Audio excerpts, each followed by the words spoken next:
Hello everyone. Today we're going to just do a quick introduction into Adobe Premiere Pro, what it is, what it does, and what you need to know in order to use it.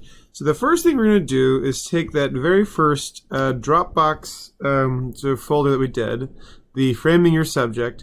Now, if you don't have these saved to your computer, but you do have them submitted to D2L, there is actually a great way of getting these back in. If you were to go to your D2L Dropbox here, so once again, here we are in like the main page, as it were. We see our lesson plans and we see our Dropbox. Click on our Dropbox, and I would just ask that you guys use Google Chrome for this. So if you're not working with Google Chrome, I'm going to give you some instructions that are going to be specific to Google Chrome. So if you go to your Dropbox and you see that you have your submission with the 3 files, you click on that. It'll give you a little note about your different files here. Now I'm going to click on mine. And obviously, with mine, my immediate response is to get a little pop-up window here. If you don't see this, if it doesn't tell you where it is that you're going to save it, asking you where to save it, then what you want to do is you want to adjust your settings. So the way we adjust our settings in Google Chrome is to go up to this little corner here and click on the 3 dots and find our settings. And to scroll all the way down to our advanced settings, and then scroll down a bit more until we find our downloads.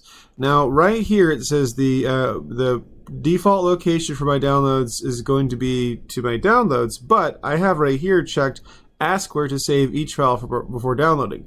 Now you're going to basically need to do this every single time you log on to a new computer. If you have this set up on this computer that you're at right now, that's fantastic, but every time you log into Chrome, the Chrome that's installed on that device is going to require you to do the same thing. So I'm going to go ahead and ask where to save before each file before downloading, and if you want to change, you can click change, and you can explain that you want it to be saved directly to your videos or saved directly to the, for instance, your AV folder that you created earlier. But you can sort of take the middleman out and just ask where to save each file for downloading. These changes are saved automatically, so you can just sort of close out of this tab and come back here. So once again, I click on this, I get my little Dropbox that says, oh, here we go. You want to save these. So I'm going to make a new folder. I'm going to call it Intro to Premiere, because that's what it'll be called with when we log on. And I'll just save these 3 files here. Again, this is in case you don't have this saved to your computer right now. You can save these. If you have these saved and you can locate them, that's fantastic. If not, then this is a useful thing to have.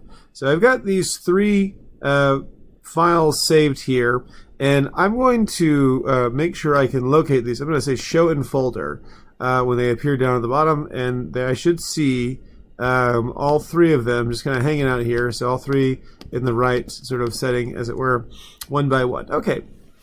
So I'll leave these here for now, and I'm going to go over to my Premiere. Now, you probably saw a big sort of beautiful slow motion drone footage scene happening. Just go ahead and skip that, and you should see a sort of splash file that has at least these little sort of like splash page, we'll call it, that has these little things here that says new project, open project. Go ahead and open new project. And you should see this little guy right here, and it says new project, and I'll just kind of run through several of the things that you see here. So the first thing you see is the name. Now the name is basically just what you're going to see whenever you save the file. It's not going to affect necessarily the name of the video that gets produced, but I'm going to call this Intro to Premiere. And then down here it says location, and it gives you the option to browse, but you can just, I think it'll give you a few things.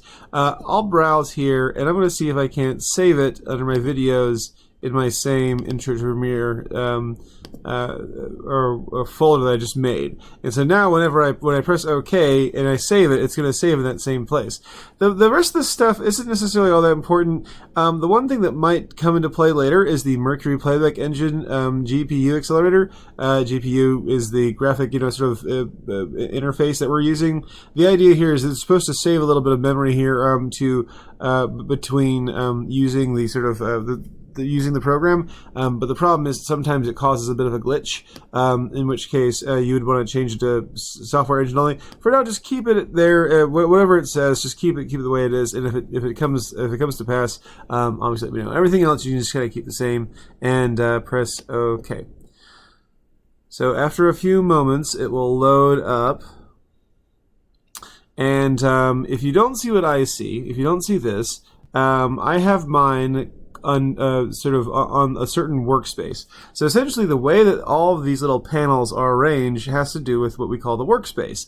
The workspace can be adjusted by going up here to the top and clicking on these various things. So if I were to click on, say for instance, assembly, I would see one sort of arrangement. If I were to click on color, I would see another one with different little things. I'm not seeing a whole lot of options given the fact that I don't have any clips sort of put in, but we'll get to that in a second. So I'm going to click on editing, and once again, if you don't see precisely what I see, I'm going to do this. I'm going to click this little, we call this a hamburger menu. Click at the little hamburger menu. It's going to open up this little drop down, and I'm going to say reset to save layout, which should reset this to a default layout that Premiere has. And now we should be looking at exactly the same thing. And if we're not, that's not a deal breaker in terms of this. But if you do come to a point where you don't quite know what I'm doing, then you can let me know. All right, so what we'll do now is we'll just sort of examine the various things here. So various panels. So we've essentially got 4 big panels. We've got this little area here, which we have our source, which essentially is going to preview any clip that we've got. Effect controls, which is just what it means. Basically, we can adjust the size and the position of various clips. Audio clip mixer, which essentially just talks about the sound, and then metadata, which gives us some information about when it was recorded and what device it was recorded on. Down here we have, we'll call this our little bin that will kind of contain all of our clips. And then these other things, media browser, libraries, these are all methods that we can use to import things, import files, but we're not going to use these for now. Info, again, not one of those things we'll use. The only thing that we might use is under effects, and we'll talk about the different effects that we'll use later on. So anyways, let's click back where we have project, insert Premiere. And then over here is our timeline, which we can sort of see where our media is, and we'll look at that in just a second. And then our little preview over here that will show us what our video is going to look like in a second. Okay, so let's go ahead and open up Encoder Premiere. So I'm gonna this little folder over here. I'm gonna look at these 3 images, these 3 video files that I've got. I'm gonna take 000. So take one of your files and just grab it and drag it with the mouse. Just hold down the mouse and just drag it over here where we see import media to start. And it's going to take a second and it'll load up, and you might see a little button down here that says, oh, it's conforming or it's creating a preview. That's one way of introducing footage into your Premiere. If you double click on it, it'll appear right here in the little source thing. And if you click over here for effect controls, we don't have anything quite yet, but we do have some things for the audio, and then metadata. It'll tell us, frame rate, various different things here. But let's click over here for source, and let's do this over here. What we'll do now is we will inside this little bin here, and if you don't see what I see, if you don't see this little thing, if say for instance you see this. You're on list view, you can click on this little button down here that says icon view and click on that, and it'll appear the way I've got mine. I'm going to double click inside this little gray empty space here, and it's going to bring up basically the last place. I want to say probably the folder that this is saved in, but essentially it's going to bring up just a folder, and you can find the video footage that you want. I'm just going to double click on the next file here. That's going to load in, and again I can double click on this and I'll see the next little file. And finally, the last way of method of sort of introducing things is if we go over here to File and we press Import.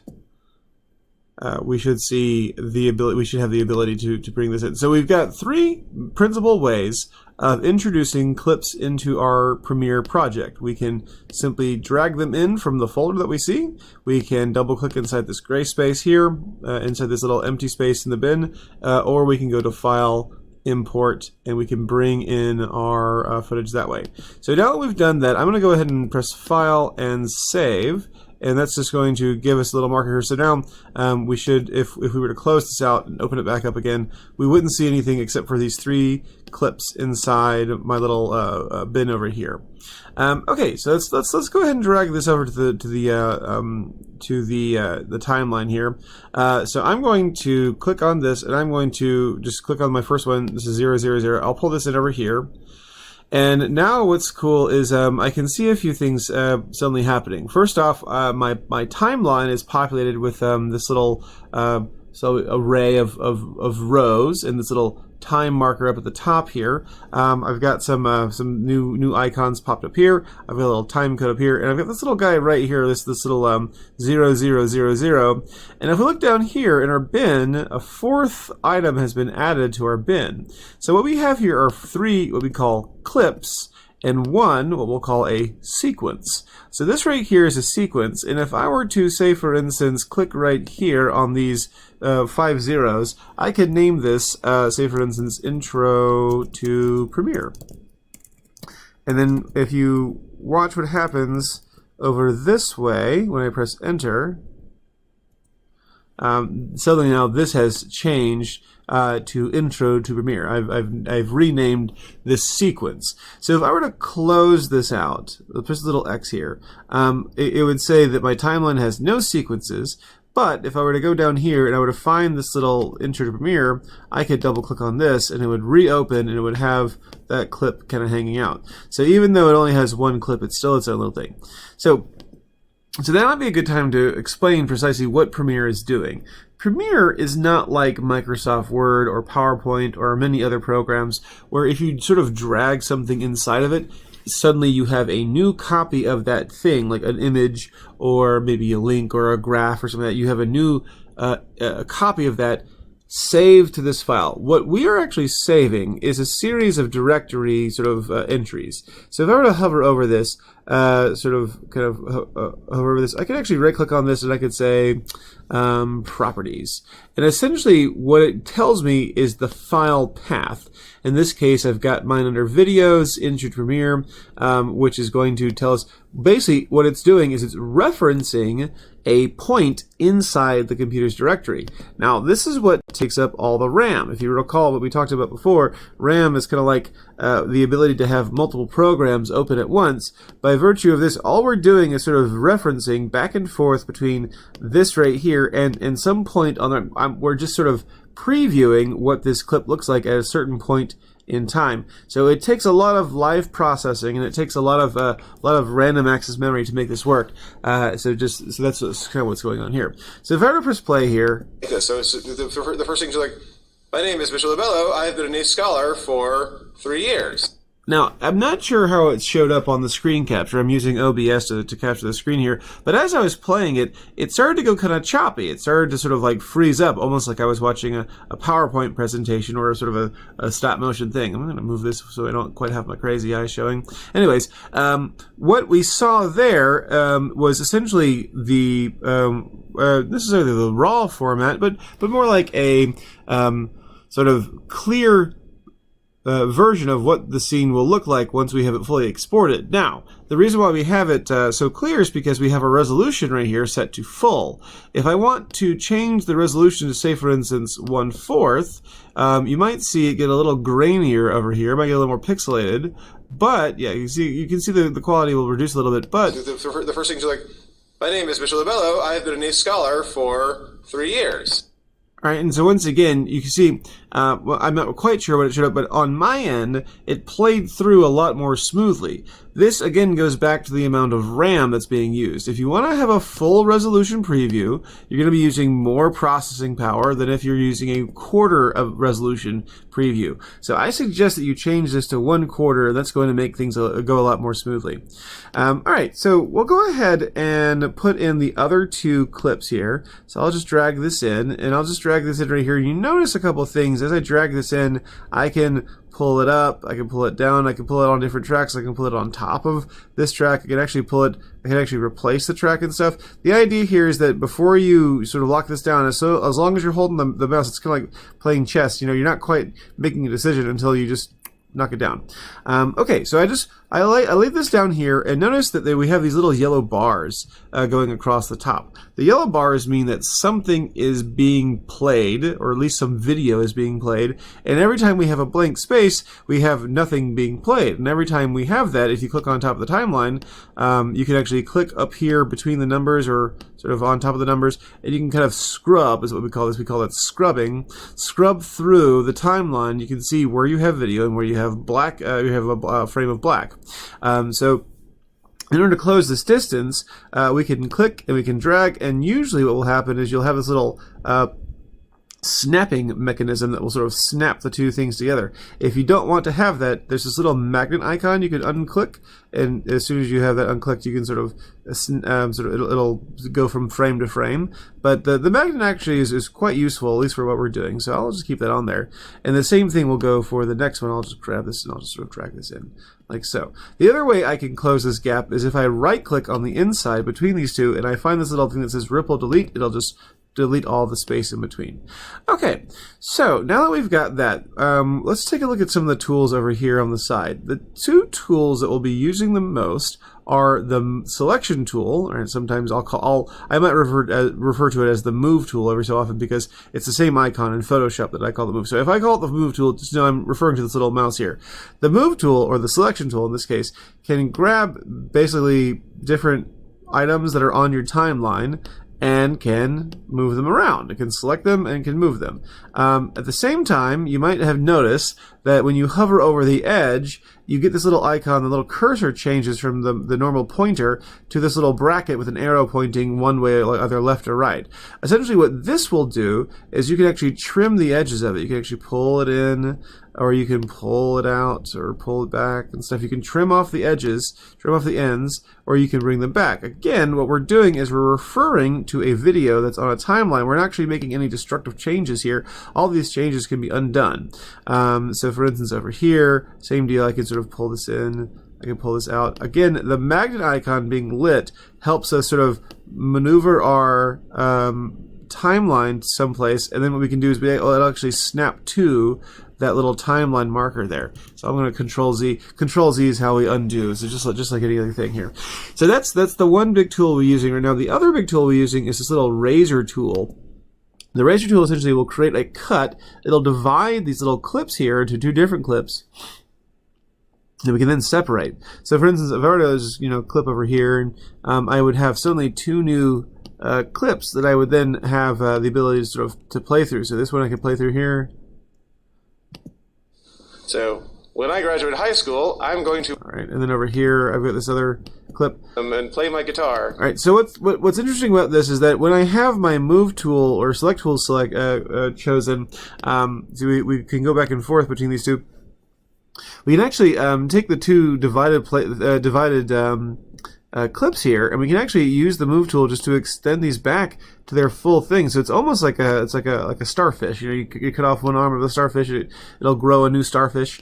Essentially, that's what we're looking at here. We're not necessarily starfish, but certainly a one of those little flatworm things. Anyways, the idea once again is that we want to trim this up to kind of get rid of any of the shall we say mistakes or any of the pauses. I just want to have my three responses without any preamble here. So what I'll do is I'm going to do a combination of using the razor tool and using the selection tool to do this. I'm going to start off with the razor tool. I'm going to sort of go back to the beginning here, and so I'll just play through. So the first thing is like. Okay, so I'm going to pause right here, and I'm going to use my razor tool. I'm going to hover. It's going to once again use this little magnet icon here, this little snapping mechanism. It's going to sort of hover over the little, even if I'm like one side or the other, it's going to sort of imagine that I'm trying to aim for this little timeline selector. So it's going to cut right there. And with that done, I'll grab my little move tool here, my selection tool, and I'll click on this, and I can just right click on this, and I can just find over here ripple delete, and it'll just delete everything up to that. And so now we start off with our first thing. So I'll just play through here. My name is Mitchell Labello. I have been a NAEP scholar for 3 years. All right, I'll pause it there, and once again, I'll just click on this. I'll just click my razor tool, and I'll make a little cut there, and I'll just grab this, and I'll just delete it. Right click, ripple delete, and there we have it. Okay, so let's see if we can't move on to the next one. So trim your first clip up as best you can. See if you can't get rid of all the lead in and the tail off. My favorite subject is physics with Mr. Bailey because he makes it very interesting with all the experiments that he does. Okay, so let's keep our move tool here, and let's see if we can maneuver our timeline marker, our little blue line here, to right about the time I want to start talking, and then I'll just grab just sort of hover over the edge here with the selection tool, and I'll just click and drag until I meet that timeline. Right-click on it, ripple delete, and I'll just drag over here. Now, what's fun about Premiere is that you can see the sound bars, you can see the audio down here, and so I can just basically move my timeline to the end there and just kind of grab there and just once again pull this in, and I'll just right click and ripple delete. And let's see at the very end here, let's see if I can trim this up at the very end. So when I graduate let's see if I can't graduate high school. One day here we go, right click, ripple delete. When I graduate high school, I'm going to wander the desert and give wisdom and play my guitar.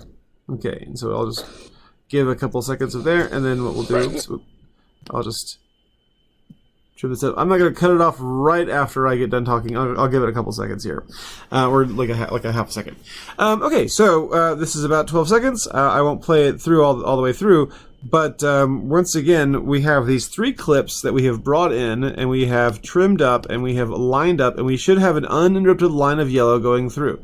Now, if, for instance, you were to say want to get closer to these various things, you could use this little bar down here at the bottom, grab these little things, you could sort of pull these out, pull these in, and then you could see a little bit more easily where the time is. If you watch the timeline here, this is going to show us almost the individual frames as opposed to, it looks like almost like 8 hours. So, all right. So let's finish this up with kind of exploring a few other things here. Let's go over here to this little double arrow right here and click on that, and let's find effects. And under effects, I'm going to grab a transition. So if I go over here to my video transitions, you should see several little options drop down. I'm going to click where it says dissolve, and I'm going to find where it says cross dissolve, and I'm going to grab this, and I'm just going to drag it in, and I'm going to sort of let it sit at the very beginning of my video here. So immediately the screen turns black at the very beginning, and it's going to My name is Mitchell. Fade in, and I'll do the same thing with this. I'm going to go to the edge to right about here, and I'm going to grab my cross dissolve and just drag it directly between these 2 clips here. 3 years. My favorite subject. All right, and so we fade. I'll do the same thing over here. I'll grab cross dissolve, grab it between these 2, grab it again, grab it to the very end, and you'll see Is physics with Mr. Bailey because he makes it very interesting with all the experiments that he does. When I graduate high school, I'm going to wander the desert and give wisdom and play my guitar. All right, great. My name is Mitchell. Okay, so that's using the effects by using a video transition. And the last thing we'll do is put our name at the very end. And what we'll do is we're going to go over to the sidebar here and click on this little T for type. And let's click in the middle here, and we'll just type our name. We'll type 2 things. We'll give this a second. It's gonna pop up a cursor. I'll say intro to Premiere, Mr. Labello. You write your name. And then what we'll do is we're going to take a look at our effect controls. So when you get done typing that, just click and drag and select all this and go over here to effect controls and then scroll down here, and we can see several things kind of going on. We can see, for instance, that we have the ability to change color, and we have the ability to change size, and most importantly for our purposes, we have the ability to change text. Let's change our text for something other than Minion Pro. Let's change it to something like maybe something a little more blocky, like maybe something like Century Gothic might look nice, or even something like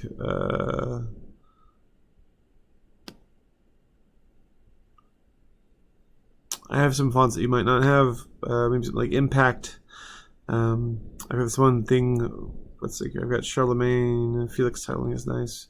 I'll keep it with I'll do Franklin Gothic. All right, and then let's also center it.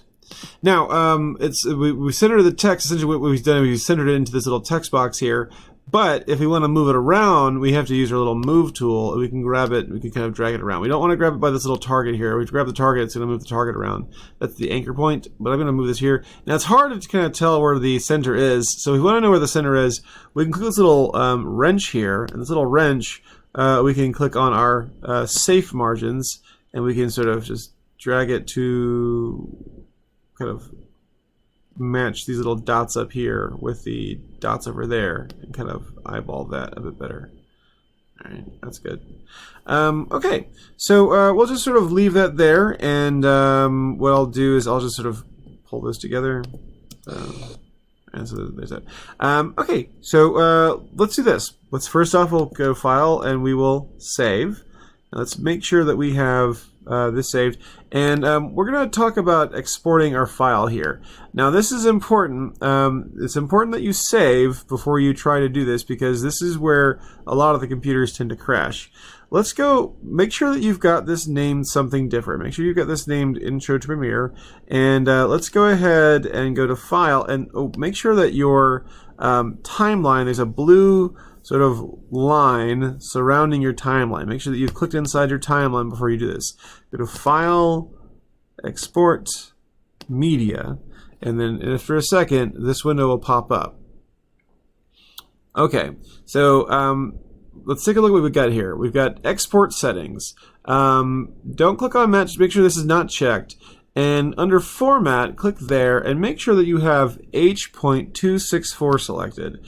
That's what we call the encoding format. The encoding format in this case is going to change it to an MP4. MP4 is what we call a compressed, shall we say, a compressed file format, which is going to well, reduce the overall quality of the video, but only so far, only insofar as it's going to, say, take away some of the metadata, and it's going to take away some of like the information about what's in the shadow. The idea is that when you bring in the raw footage, it comes with a lot of information about what other things it's detected that, say, for instance, are deep in the shadows. Like if I wanted to raise up the color, I could raise up the color in certain ways. By changing it to an MP4, it's going to get rid of all that. Anyways, where it says Preset, click on that, and let's click on Match Source Medium Bitrate. So what's going to happen is you're going to see down at the bottom, the estimated file size. If I were to change it from medium bitrate to high bitrate, the file size would be substantially bigger. So let's keep it at medium bitrate. That's going to do a couple of things. It's going to save us time, and it's going to save us some space. Okay. Now, if I look over here to Summary Output, it's going to say various things. In this case, it's not going to go where I want it to go. Now, before you click on this, I'm just going to say that it's very likely that this might crash your computer. So instead of doing this, instead of clicking on this, I'm going to go over here, instead of pressing Export, I'm going to click on Q. And as soon as I click on Q, that window is going to disappear and a new program is going to open up. So let's give this a second to open up.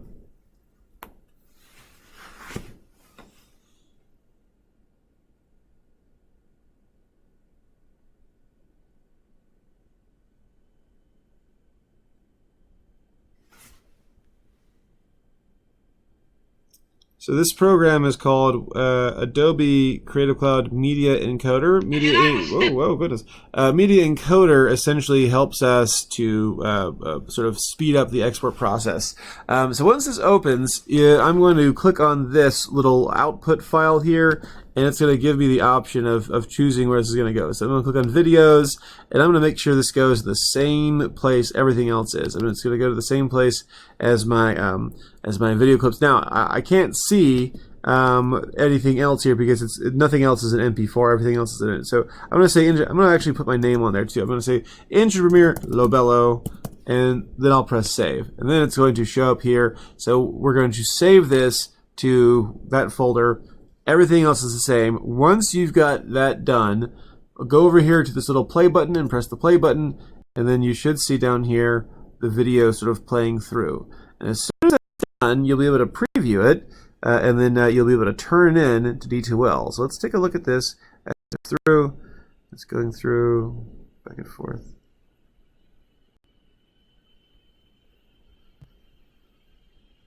Okay, now I'm going to click on this little where it says output file. Click there, and it should highlight this. Here it is. Here's my MP4. My name is Mr. Labello. I've been a scholar for 3 years. My favorite subject is physics with Mr. Bailey because he makes it very interesting with all the experiments that he does. When I graduate high school, I'm going to wander the desert and give wisdom and play my guitar. Okay, so that's all she wrote, and that's basically what I want you to turn in. So go to D2L, and you can just drop this into the submission folder for this, and that should do it. Okay, once again, if you have any questions, make sure you let me know. Make sure you let me know in class. Don't let me know like the day after it's due. And very cool. All right, we'll see you guys in class. Cannot wait to see you guys produce.